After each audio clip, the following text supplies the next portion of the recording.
Okay, hello everyone and welcome. This is Cures for a Holiday Spending Hangover. My name is Ben. I'm from Consolidated Credit Counseling Services of Canada, and I'm the Community Outreach Manager. With us is Jeffrey Schwartz, Executive Director here, and today we're going to talk about a common problem that we see with a lot of clients. Hi, everybody. Okay, so overspending, it seems to happen pretty much every year. So this year, about 42% of Canadians overspent. As we can see here, the average amount across Canada was about $530. So what that means to me is that many Canadians had a budget and they budgeted to spend, X amount of dollars, but they actually spent much more than that. So where did this extra money come from? Well, most likely it came from some sort of debt or a credit card or something like that.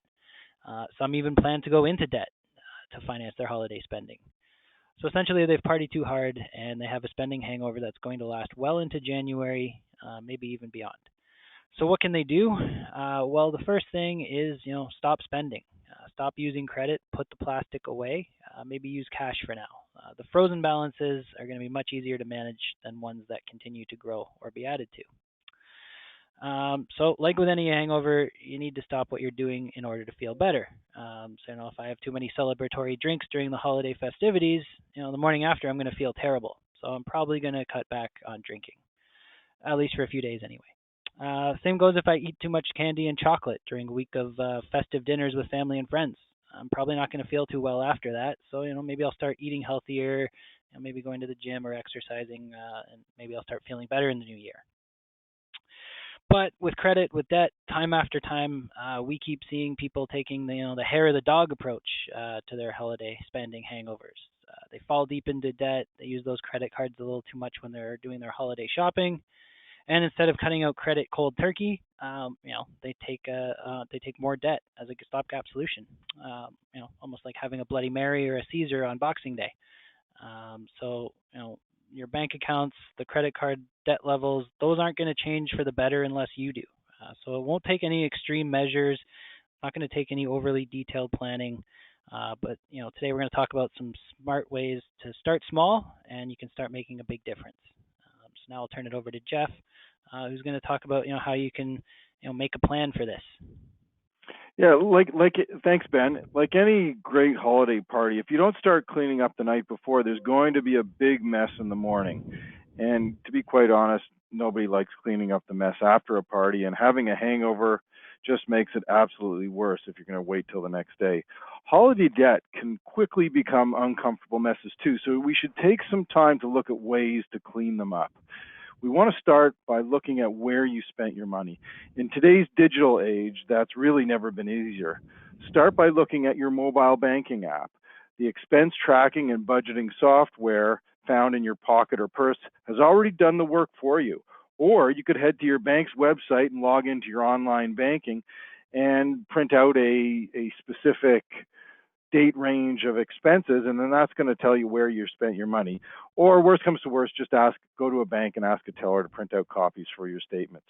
And some of the things that you want to look at are, well, how much did you spend on groceries in December? Or how much did you spend on decorations at the dollar store in November? Which gift cost you the most? What store was it at, and who was it for? A big reason why you need to start planning is so that you can see how much debt you have in dollars and cents, as well as where it came from.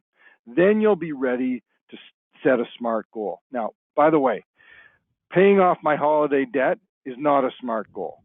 Getting specific and coming up with realistic numbers and timeframes will help you ditch this hangover now and in the future. So instead of trying to pay off my holiday debt, why not write down a smart goal? Try something along the lines of put an extra $50 on top of my Visa card's minimum payment this month with the money that I saved from not going out to all sorts of different types of entertainment. Now, can you afford that extra $50? If you found yourself with an outstanding debt from this year's holiday spending, then there's a good chance you don't even know. But don't worry. In this case, a budget can really be your best friend. So I'm going to throw it back to Ben to talk about putting a budget together. Perfect. Thanks, Jeff. That really is, kind of the first step in any sort of financial situation is making a bet or making a budget. Sorry. So a common mistake we see is people trying to use last year's budget almost as a future planning tool for next year. So if that might be you, ask yourself when it comes to holiday spending, how did that plan go last year? If it went well, great. If it didn't go so well and you had a holiday spending hangover last year, then you're going to have to change this year. So if it didn't go well, or if like many other people, you never had a plan to begin with, that's a good sign. And now you can start from zero. Don't worry about not having a budget or not having the tools. First, use our budgeting tools to figure out your monthly expenses. So here we see, a quick breakdown. And I mean, these aren't hard and fast rules. This pie chart here is really more just of a guide. Do you find yourself within these sort of ranges? And I mean, some of these things can vary greatly depending on what city you live in, how much is food, that sort of stuff, if there's any dietary restrictions. But, these are some pretty good guidelines. So, where are you spending your money? First, we want to use our budgeting tools to figure out the monthly expenses, and we roughly want to categorize those into a few different categories. So, the first would be, your fixed expenses. It's the same every month. Every month, your rent, your car insurance, it's the same amount every month. Then we have things that are a little bit more difficult to track, flexible expenses. And those are expenses that might change season to season or month to month. This could be things like gasoline or medical expenses, maybe some vehicle expenses, that sort of thing. You're not getting an oil change every month, but you're probably getting an oil change maybe every 5 to 10,000 kilometers. So you need to have a plan for that as well. As well as any other, annual or semi-annual commitments you have. Maybe if you pay your car insurance annually or something like that. So, if paying down debt is your goal, it's essential that you add your debt repayments as a line item in your budget. Like any other categorized expense, it'd probably be a fixed expense. If you have a little bit of extra cash, say $100, that $100 is a fixed expense, and it's in your budget, and it's going for the debt. It's not mandatory, but the next step might be prioritizing these expenses. That's going to help you kind of look for where you can save. So the best thing to ask yourself is this more important than that? Is paying my rent more important than going to restaurants? Probably. So those types of things can at least help you, identify where you might be able to save. So if you are going to a restaurant, or maybe you want to order Uber Eats, maybe that's more important than paying your internet or your cell phone bill. Is it? For most people, probably not. Is paying your rent more important than going on a Caribbean vacation? Probably. So your answers may not yield any earth-shattering results by doing that, but that's not what they're meant to do. They're meant to help you with two things. One, you understand where your money's going, and two, they help you understand how much of your money is going where. So you can find out things like how much do you spend each month on discretionary expenses? How much do I spend on entertainment? How much do I spend on restaurants? What did I spend on takeout food? How much are we paying for TV, internet, cell phone, that sort of stuff. So now you can see where your money is going, and you can see where you can start to save. What can you cut down? What can you cut out completely? That sort of thinking. The next thing you need to do is actually, start doing this. So that's where Jeff's going to come in. You need to start doing something today. So that's what we're going to talk about now. Thanks, Ben. And really, there is no better time than the present. We could all wait until our statements come in and then decide and hem and haw about whether we're going to start that day or the next day after we received our statements. But the problem doesn't go away. You really want to start doing something today. While you've got the enthusiasm and the motivation, start today. And I know this can be tough for some, and it's not for everyone, but the facts are still the same. You need to do something, and really you need to do it now.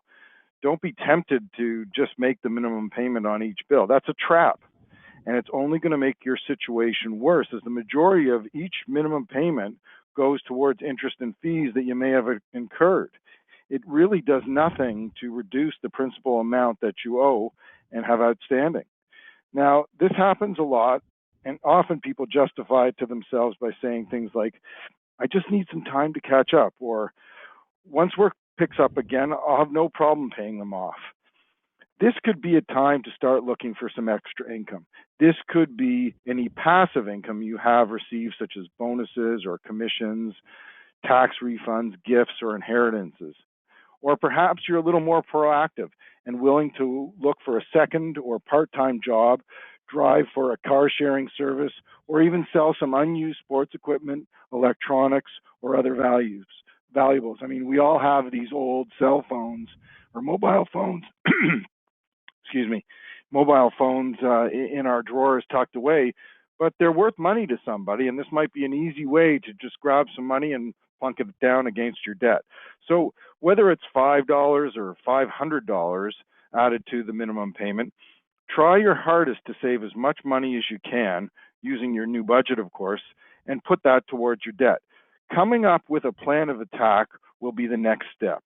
If holiday debt is the issue at hand, then we need to find a way to put your money to work so that it pays off the debt in the fastest and most efficient way possible. Now, there's certainly more than one way to pay off high interest debt. But for our purposes, we're going to talk about two methods that might work for you. The bottom line is that you need some sort of plan to maximize your debt repayments so that you can put your holiday overspending behind you. So the first, and what we call the more powerful one, is called the tiger style. So now please pay attention to the sensei on the screen. Firstly, what you want to do is you want to make a list of all your debts and write down the balance and the APR, or the interest rate. Prioritize these debts, as we've done up here, from the highest APR to the lowest. So the Capital One has an APR of 28.99, while the Visa has an APR of 14.99. Make minimum payments on all your debts except the one with the highest APR, the Capital One in this case. Make the biggest possible payment against the one with the highest APR debt. Keep that up until the debt is gone. Then move on to your next highest APR debt. As you eliminate each debt, you free up more money to pay off the next. So really, this accelerates the whole process until you reach zero on all of your balances. So now I'm going to hand it over to Ben to talk about another style that might work better for you, but really it's up to you to pick which one works best. Sure. So if Tiger Style works well for you, if you have some free money or you've sold some of those valuables, you're driving for a car sharing service, mowing lawns, whatever it is, that could work for you. But if you take a look at that and you think, you know what, that's not going to work for me, maybe you don't have that kind of payment to put down, maybe you're just looking for an easier win, you might want to take a look at the crane style. You kind of peck away at your smallest debts. You want to gain some momentum, gain some confidence. Start targeting the lowest balance. So again, using that same example, crane style would look something like this. So the lowest balance that we have is $826, and it's at the lowest interest rate. So that's perfect. So we see here, we put that same $400 payment on that. In 2-3 payments, you're going to be able to pay that one off. Again, using your extra money from paying that debt off, putting it onto your next debt, the MasterCard here. Now you're going to be able to build that momentum, start knocking off your lowest balance debts, and start getting those wins. So like Jeff said, it really doesn't matter which style you pick, but you need to commit to a cure. You need to stop the bleeding. So we need to come up with some sort of a plan. Next we'll talk about, that might not necessarily be just as easy. So, just because some of the stuff you saw here today looks simple, a budget, how can I, tackle my highest interest debts or my lowest balances, that sort of thing. Those are simple, but that doesn't mean it's easy. You need to start somewhere, and you need to start doing it today. So if you need help, there are people out there that are ready to speak to you. A certified nonprofit credit counselor would love to talk to you. They can go over a monthly budget snapshot with you. They can recommend areas for savings. If they see any areas where you might be overspending, they could highlight that, make suggestions. So if debt is an issue, the credit counselor can also go over a detailed debt assessment with you. They'll recommend a plan. Maybe it's the Tiger style. Maybe it's some sort of an insolvency or a bankruptcy. Hopefully not. But either way, they're going to come up with some sort of a plan for you. And of course, you might have a trusted financial advisor, someone you're okay speaking about your money with. So maybe you want to speak to them, let them know your situation. Maybe they can help you manage your money and develop a plan to avoid or even pay off debt. But the most important thing to remember is that there is help out there. All you need to do is ask for it. And Jeff, was there anything you wanted to add to getting help? No, not at this time. I mean, truthfully, I think you've covered everything, but I think going back to what we said earlier on, the key is to start today. Let's not put it off any longer. And if you're having trouble managing one of the styles that we talked about, or even putting a budget together, there are some great resources out there. Just search on the web, or you can go to consolidatedcredit.ca and reach out to a counselor in that way, and they'll be able to get you started at no cost. Great. So thanks everyone for watching, and we'll just do a couple of questions. We get the same questions, so some we should take some time to go over. One would be, and we hear it quite often, is I have no money at all. I've got nothing. I used credit to pay for all of my holiday shopping, buy all the presents, and now I'm in over my head. Where do I start? So Jeff, for someone who's feeling overwhelmed like that, what would you recommend? Well, you got to start somewhere. I mean, putting your head in the sand is not the way to go. And if we really take a close look at our budget, we probably all have some sort of room to save. We have to start with something like entertainment or food. Is there any way we can save on that? Maybe we're cutting down on our meat intake or some of the more expensive grocery items just to try and save some money there. And you're also going to need to make debt repayment a priority. And it's got to be right up there with food, shelter, and utilities. And can you pay your debt payment first, make it your first payment, and better yet, make it invisible and automatic? And what we mean by that is it's going to be a line item in your budget. So why not make it a priority and have it automatically deducted out of your paycheck each and every month? And then you've got to manage with the rest of the money that you have available to yourself. And this is something that you can easily set up at your bank or even through your online banking. So whether it's $5 or $500, what matters is that you start today. And that really is creating the behavior. And that kind of leads us to our next question. Sure. And this is a question I get a lot when I'm out doing my workshops and seminars. And it's, should I save money or should I pay off my debt? What should be my priority? Jeff? So the answer there is really yes, Ben. And you want to do both if you can, but let me elaborate on it. Many people go into debt because they have no emergency savings, and this is a big one. Life is going to happen.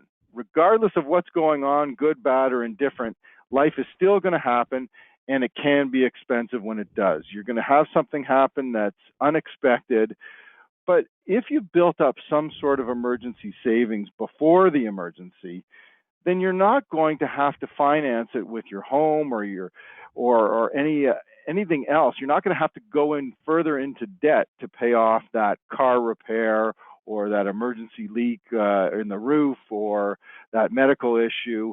You're not going to have to pay it off with a credit card or a loan because you've built up some sort of emergency savings. So in effect, that's going to prevent you from going into debt. So it is important to actually do both, to pay off debt and put a little bit aside for some emergency savings further down the road. Great. Well, if you had any other questions, feel free to connect with us. Thanks for watching. You can catch us on Facebook or tweet us on Twitter. You can also contact us at the number below or send an email to that email address. Or like Jeff said, you can head over to consolidatedcredit.ca. We've got a lot of great free resources in the Debt Learning Center there, credit.ca. We've got a lot of great free resources in the Debt Learning Center there. So take some time there. If you need help coming up with a budget or figuring out a plan for your situation, please give us a call, speak to a nonprofit credit counselor, and like we said, there's no cost for any of that. So that's all for now. Thank you for joining us, and have a great rest of your day.